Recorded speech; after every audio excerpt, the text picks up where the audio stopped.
Okay, hello friends, welcome to Botany National Channel for UPSC. Now, the plant you are looking at is the Argemone mexicana plant, which belongs to the Papaver plant family. Now, this particular plant is a dicotyledon and it is an angiospermic plant, as you can see the flower at the top, right? Now, as you can see, the first thing we have to observe when we describe any plant is their habit. Okay, the habit of this plant is the annual herb.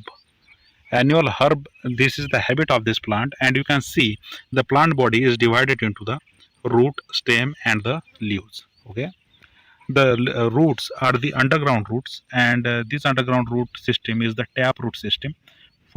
This particular root is responsible for extracting the water from the soil and providing this water to this whole plant. Now when we talk about the leaves, the root of this plant, the this particular plant is a drought resistant plant.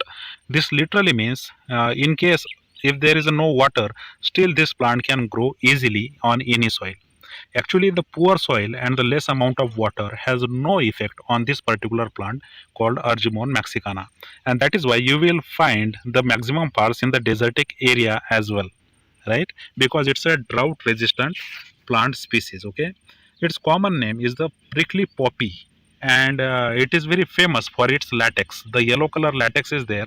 Whenever you cut this particular plant, through the cuttings, there is a flow of a yellow colored latex, which is considered as a poisonous for the herbivores, and that is why herbivore do not touch this plant while browsing. Okay, so it's the first defense of this particular plant, that it produce the yellow color latex to deter the herbivore.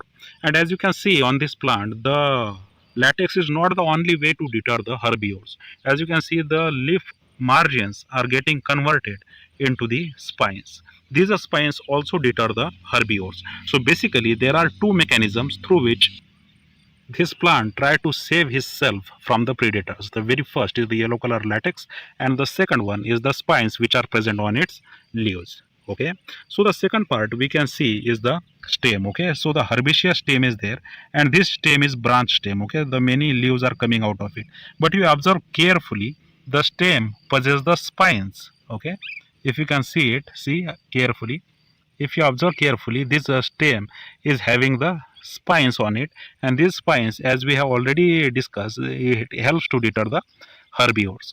Now this stem, which is a herbaceous stem, has the many leaves upon it. The leaves are simple, and these are the showing the unicostal reticulate venation, and the leaf margins are getting converted into the spines.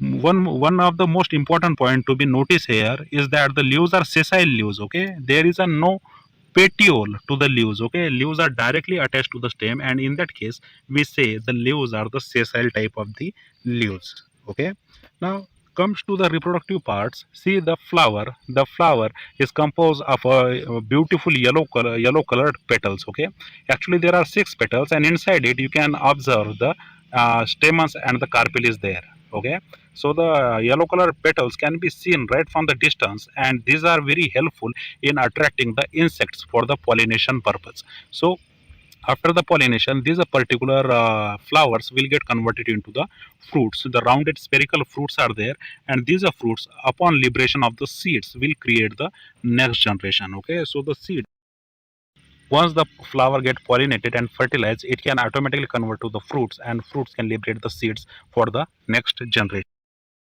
Here you can see the matured fruit of this particular plant, the yellow colored flowers upon getting pollinated, which is followed by the fertilization to create such a kind of fruits. Okay, and these are fruits are, so you can consider this a flower as actinomorphic flower. Okay, it's actinomorphic flower, and the hexapetals are there, six petals are there, and it's showing the imbricate aestivation. Okay, and inside it, if you observe carefully, see how many anthers you can see right from the distance of it. These flowers are born solely at the top, and they are solitary in the nature. Okay, there is no inflorescence, but the single flower is there. Now if you talk about it, ethnomedicinal value of this particular plant, this plant is used in case of the kidney pains. Okay, and not only kidney pains, nowadays this is only also useful as a ornamental plant. So talking about its economic importance, the plant find its importance in the ethnobotany as an treatment for the kidney pain, whether it's a fresh part or the dried part. Both the parts are used to treat the kidney pains, while nowadays this particular plant is also used as a ornamental for its beautiful flowers. So this is the Argemone mexicana plant, which belongs to the Papaver plant family. All right.